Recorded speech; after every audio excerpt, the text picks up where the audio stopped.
Hi കൂട്ടുകാരെ, എന്തൊക്കെയുണ്ട്? ചേച്ചിയുടെ പഴയ കഥകളൊക്കെ ഇഷ്ടപ്പെട്ടില്ലേ? ചേച്ചി കണ്ടു, ഒരുപാട് പേര് കണ്ടല്ലേ ആ കഥകൾ. എങ്ങനെയുണ്ട്? നല്ല ഭംഗിയുള്ള കഥകളായിരുന്നില്ലേ? എന്നാൽ ചേച്ചി ഇന്നൊരു പുതിയ കഥയുമായിട്ടാണ് വന്നിരിക്കുന്നത്. എല്ലാവർക്കും ഒരുപാട് ഇഷ്ടപ്പെടും. ഒരു ആനയുടെയും ഒരു തയ്യൽക്കാരൻ്റെയും കഥ. കേട്ടിട്ടുണ്ടോ ആ കഥ? എന്നാൽ നമുക്ക് കേട്ടിട്ട് വന്നാലോ? എല്ലാവരും ശ്രദ്ധിച്ചിരിക്കണം കേട്ടോ. ഒരിടത്തൊരിടത്ത് രാമു എന്നു പേരുള്ള നല്ലൊരു തയ്യൽക്കാരൻ ഉണ്ടായിരുന്നു. രാമുചേട്ടന്റെ ജോലി എന്താ?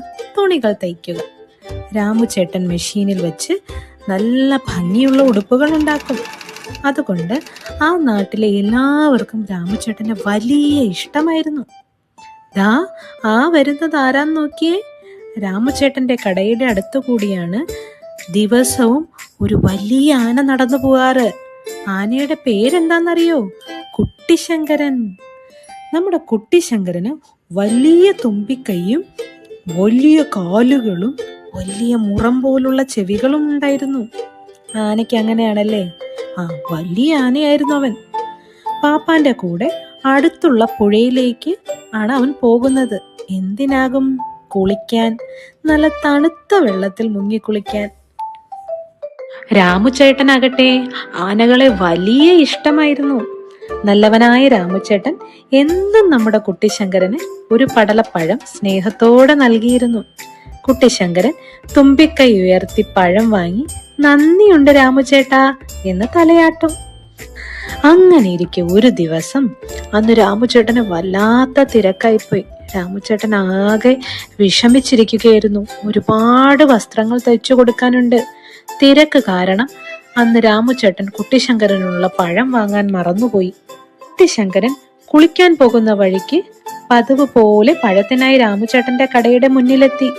എവിടെ എന്റെ പഴം എന്ന് ചോദിക്കുന്ന പോലെ കുട്ടിശങ്കരൻ തയ്യൽ മെഷീനിൽ ആകെ തുമ്പിക്കൈ കൊണ്ട് ഇങ്ങനെ ഓടിച്ചു. രാമുചേട്ടൻ ജോലി ചെയ്യുന്ന തിരക്കിലായിരുന്നില്ലേ? ജോലി തടസ്സപ്പെട്ടപ്പോൾ രാമുചേട്ടന് വലിയ ദേഷ്യം വന്നു. രാമുചേട്ടൻ എന്ത് ചെയ്തെന്നറിയോ? കയ്യിലുണ്ടായിരുന്ന സൂചി കൊണ്ട് കുട്ടിശങ്കരന്റെ തുമ്പിക്കൈയിലേക്ക് ഒരു കുത്ത്. പാവം കുട്ടിശങ്കരൻ. സൂചി കൊണ്ട് കുത്തിയാൽ വേദനിക്കില്ലേ കൂട്ടുകാരെ? അയ്യോ അമ്മേ, എന്റെ തുമ്പിക്കൈ! കുട്ടിശങ്കരൻ വേദന കൊണ്ട് പിടഞ്ഞു. കരഞ്ഞുകൊണ്ട് മെല്ലെ അവിടെ നിന്നും പുഴയിലേക്ക് പാപ്പാനോടൊപ്പം പോയി. പാപ്പാനും കണ്ടു നിന്നവർക്കും എല്ലാം ഒരുപാട് വിഷമമായി. പാവം കുട്ടിശങ്കരനല്ലേ കൂട്ടുകാരെ? പിന്നെ എന്താ സംഭവിച്ചത്? കുട്ടിശങ്കരൻ പുഴയിൽ പോയി എന്നത്തെയും പോലെ കുളിച്ചു. പുഴയിലെ തണുത്ത വെള്ളത്തിൽ കുളിച്ചപ്പോൾ തുമ്പിക്കൈയിലെ വേദന ചെറുതായിട്ട് മാറി. അവനൊരു കാര്യം മനസ്സിൽ ഉറപ്പിച്ചു. എന്നെ വേദനിപ്പിച്ചതിന് ഞാൻ മറുപടി കൊടുക്കും. കുട്ടിശങ്കരൻ എന്ത് ചെയ്തെന്ന് അറിയാമോ കൂട്ടുകാരെ? തിരിച്ചു വരുന്ന വഴിയെ ഒരു ചെളിയുള്ള ഭാഗമുണ്ടായിരുന്നു. ചെളി കുമിഞ്ഞു കൂടി കിടക്കുന്ന ഒരു സ്ഥലം. പാപ്പാൻ പോലും അറിയാതെ കുട്ടിശങ്കരൻ മെല്ലെ തന്റെ തുമ്പിക്കൈയിൽ ചേറ് നിറച്ചു. എന്നിട്ട് തിരിച്ചു പോകുന്ന വഴിയെ തയ്യൽക്കാരന്റെ കടയ്ക്ക് മുന്നിലെത്തി. അവൻ ആ തുമ്പിക്കൈയിൽ നിറച്ചു വച്ച് ചെളി ആകെ വാരി വിതറി. തയ്യൽക്കാരന്റെ ദേഹത്തും അവിടെ തയ്ച്ചിട്ടിരുന്ന പുതിയ തുണികളിലും തയ്ക്കാൻ കൊണ്ടുവന്ന തുണികളിലും എല്ലാം അവൻ ചെളിയാക്കി. അയ്യോ, രാമുചേട്ടനും തയ്യൽ കടയും ഉടുപ്പുകളും എല്ലാം ചേറിൽ കുളിച്ചു. വസ്ത്രങ്ങളെല്ലാം നനഞ്ഞ് ചേറായി ചീത്തയായി. രാമുചേട്ടൻ ആകെ വിഷമമായി.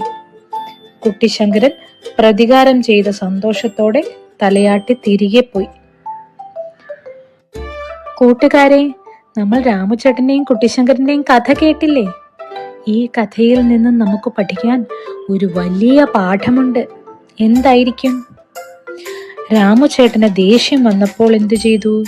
സൂചി കൊണ്ട് കുട്ടിശങ്കരനെ കുത്തിയല്ലേ? അത് കുട്ടിശങ്കരനെ വിഷമിപ്പിച്ചു. അതുകൊണ്ടാണ് കുട്ടിശങ്കരൻ തിരിച്ച് ചേറ് ചീറ്റിയത്. അപ്പോൾ ആർക്കാണ് വിഷമം വന്നത്? തിരിച്ച് രാമുചേട്ടന് തന്നെ. ഇതുപോലെയാണ് നമ്മുടെ ജീവിതവും. നമ്മുടെ വാക്കുകൾ സൂചി പോലെയാണ്.